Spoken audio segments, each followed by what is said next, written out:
Hello, you're watching QPVN News. I'm Anh Tuấn, and here's the headlines. Top leaders host welcome ceremony for Guinea-Bissau president in Hanoi. Training programs proactively built for Vietnamese peacekeepers. Hội An, a destination of culture and creativity.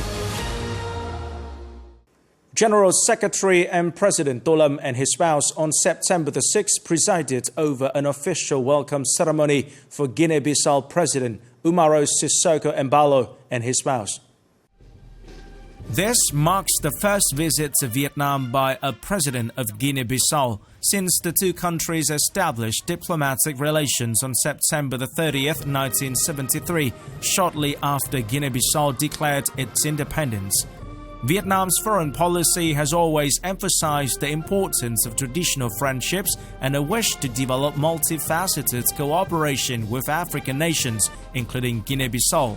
The government of Guinea-Bissau views Vietnam as a key priority in its foreign policy and is eager to enhance practical and effective cooperation across all sectors in the future.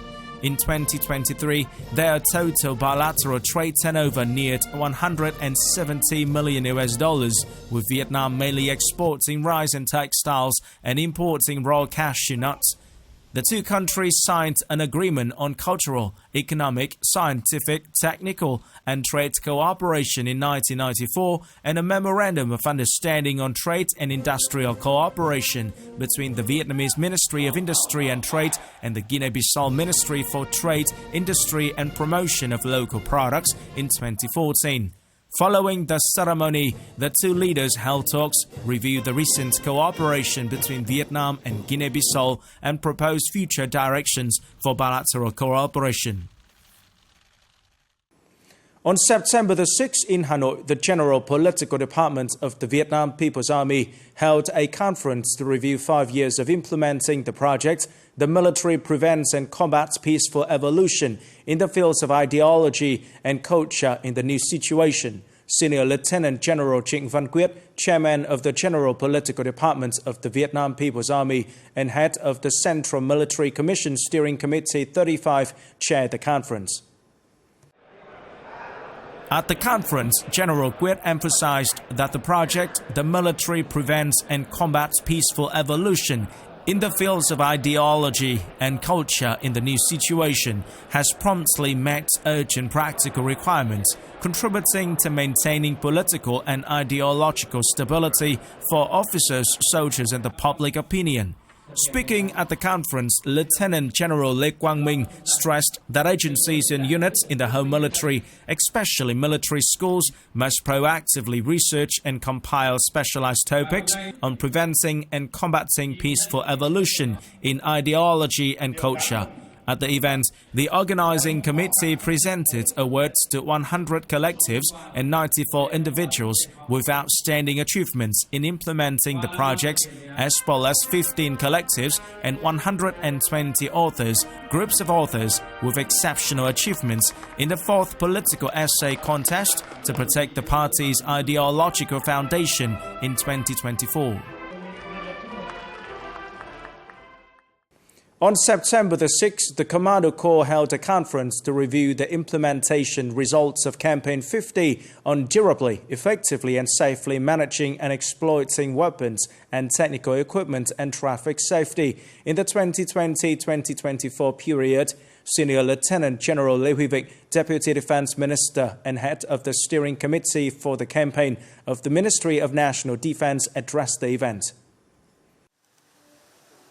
Over the past 5 years, the Commando Corps has well completed Campaign 50's goals like durably, effectively and safely managing and exploiting weapons and practicing thrift in line with the contents and criteria of the campaign. General Vịnh suggested that in the coming time, the Commando Corps should continue to promote its positive outcomes in implementing Campaign 50 in line with the Determined to Win emulation movement, motivating the units to overcome difficulties while improving combat readiness capabilities and meeting mission requirements. At the same time, it has promoted the plan to develop e-government towards digital government and digital transformation, according to the prescribed roadmap.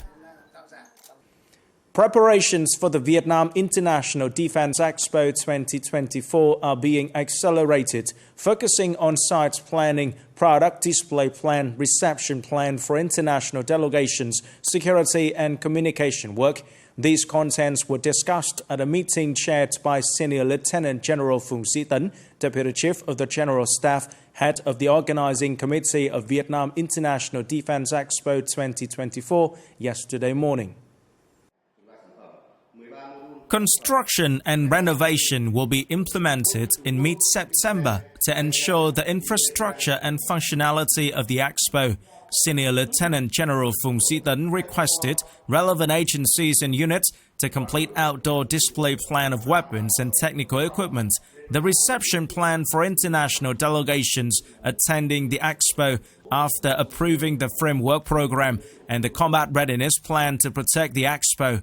Relevant subcommittees, agencies and units are asked to regularly review assigned tasks, grasp the contents and progresses, coordinate closely to ensure the success of the Expo. Since its establishment in 2014, Vietnam peacekeeping forces have always received due training with increasingly improved quality. Over the past 10 years, from relying entirely on the support of international partners, the Vietnam Department of Peacekeeping Operations has now proactively developed and hosted many training programs. That was emphasized at the recent conference reviewing 10 years of training UN peacekeepers, attended and directed by Senior Lieutenant General Phùng Sĩ Tấn, Deputy Chief of the General Staff of the Vietnam People's Army. In the early days of participating in UN peacekeeping operations, pre-deployment training for individual officers in the first 2 rotations of the Level 2 field hospital were all undertaken by international experts. However, from the experience of officers and staff directly participating in UN peacekeeping operations at the missions, Vietnam has gradually built and fully hosted training programs for its next rotations. We had the trainers who not only came from the Level 2 Field Hospital Rotation 2, but also Rotation 1, and also those experienced in sea and island rescue. We think this was a good opportunity for us to share our experiences when we carried out missions not only at the UN missions. The Vietnam Department of Peacekeeping Operations has also coordinated with the Engineering Corps and relevant agencies to organize pre-deployment training for the engineering peacekeepers. Since 2014, Vietnam has organized training for about 560 individual officers and hosted 21 training courses for nearly 1,500 officers from units, focusing on the 2 main areas of English language training and UN peacekeeping operation training. Speaking at the conference, Senior Lieutenant General Phùng Sĩ Tấn asked the Vietnam Department of Peacekeeping Operations to coordinate with relevant agencies and units to continue developing and adjusting the training framework as required by the UN. You were asked to innovate the training contents and methods, both training on existing and newly armed equipment. The work of technical improvement and innovation must meet the requirements of specialized training close to the actual situation at the missions. Lifelike training must be enhanced.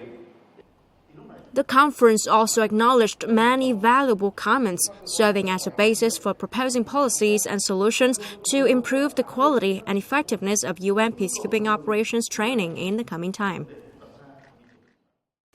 According to the National Committee for Disaster Response and Search and Rescue, by the afternoon of September the 6th, the Ministry of National Defense has mobilized over 457,000 people, comprising soldiers, militia and reserve forces, as well as more than 10,000 vehicles, including over 400 specialized military vehicles, 6 aircrafts, and over 8,600 trucks and boats.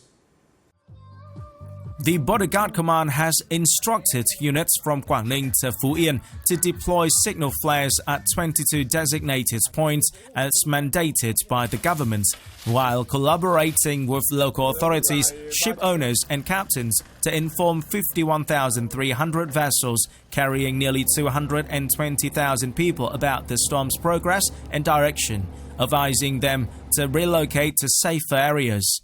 Fishermen and those on aquaculture rafts are asked to move to shore before 6 p.m. yesterday. Military Region 1, 2, 3 and 4, as well as military units stationed in northern and north-central provinces, are required to closely coordinate with local authorities and other forces to rigorously follow telegrams number 86 and number 87 of the Prime Minister regarding proactive measures for the typhoon response. Military units are also actively assisting people in reinforcing homes, evacuating those on boats and rafts, and relocating coastal and island residents to safe areas. Coming up next, Heritage Vegetable Village in Hội An attracts Western tourists. Hội An, a destination of culture and creativity. Integrating traditional craft villages with tourism is a sustainable approach that preserves the crafts while attracting tourists and creating additional value. A prime example is the nearly 400-year-old Trà Quế vegetable village in Hội An, Quảng Nam province, which is particularly popular among international visitors. On Trà Quế lush fields, groups of eager tourists experience daily farming tasks like preparing soil, planting vegetables or irrigating crops. This is the first time Noah and his family have visited Hội An and experienced the vegetable farming of Trà Quế, recognized as national intangible cultural heritage. We tried making the vegetable garden and we watered the plants with the local watering systems. We are very impressed by the work of these local villagemen. Very simple, quiet life and hardworking. Trà Quế has over 200 households cultivating about 18 hectares of vegetables, yielding around 2 tons daily. This long-standing craft brings economic benefits and serves as a unique tourism attraction. Over the past 20 years, Trà Quế village tour has become a highlight of Hội An tourism, especially for European and American visitors. The friendly farmers have become skilled in hosting and guiding tourists. Local authorities have trained villagers and now they're proficient. Visitors always leave happy and excited to return. In Trà Quế, tourists also enjoy cooking local dishes and savoring the village fresh vegetables. In the first half of this year, Trà Quế attracted over 17,500 visitors. We're working to develop Trà Quế into a happy village, focusing on farming, architecture, planning and the village lifestyle. The city has proposed Trà Quế for the 2024 World's Best Tourism Village Award by the World Tourism Organization, recognizing villages that preserve and promote community-based and rural values. Not only famous for its architectural and cultural imprints preserved for hundreds of years, Hội An ancient town is also an attractive destination for domestic and international artists to satisfy their passion for cultural and artistic creation. This is also a sustainable direction for the city to increase unique and attractive cultural and tourism products. A special stage is set up in the middle of a rice field in Cẩm Châu Commune, Hội An City for the first time to introduce contemporary dance art combined with folk music and rustic Vietnamese countryside scenery. The 60-minute performance called Straw attracted hundreds of audiences. What I think of Hội An is vividly portrayed on the stage. It is a story of families' love, growing up, farming, and how love started. Most of all, the location of the stage makes me feel overwhelmed. The Vietnamese countryside scenery and the simple lifestyle Hội An people have long been an endless source of creativity for artistic creations. The heritage and indigenous culture of this land are considered to still offer plenty of room for artists to explore and create works rich in tradition and contemporary aspects. Hội An has great potential for art programs featuring the essence of Vietnamese people with high quality. My inspiration comes from daily activities of going to the fields to take pictures, riding a bicycle around the fields, fishing and rowing boats with farmers. Previously, Hội An Ancient Town has also become the setting of many unique art programs, such as Colors of Silk, Hội An Memories. At the end of 2023, the town was honored as a UNESCO Creativity City of Craft and Folk Arts, facilitating Hội An in promoting its role in inspiring creativity and nurturing artistic creative values from Vietnamese traditions and culture. With a project that was applauded by UNESCO, which is the Creative House Project. Through this project, the city's cultural resources and heritage, including indigenous culture and the values of the community's village culture, will be revived and inspired. With the orientation of building an ecological, cultural tourist city, Hội An continues to promote innovation, creativity, and nurture new creative values on the basis of preserving and promoting indigenous cultural heritage values so that the domestic and international artist community can actively join hands with the city in building in Hội An Creative House. This is the end of the QPVN News today. Remember to watch our news again at qpvn.vn. Thank you for watching and goodbye for now.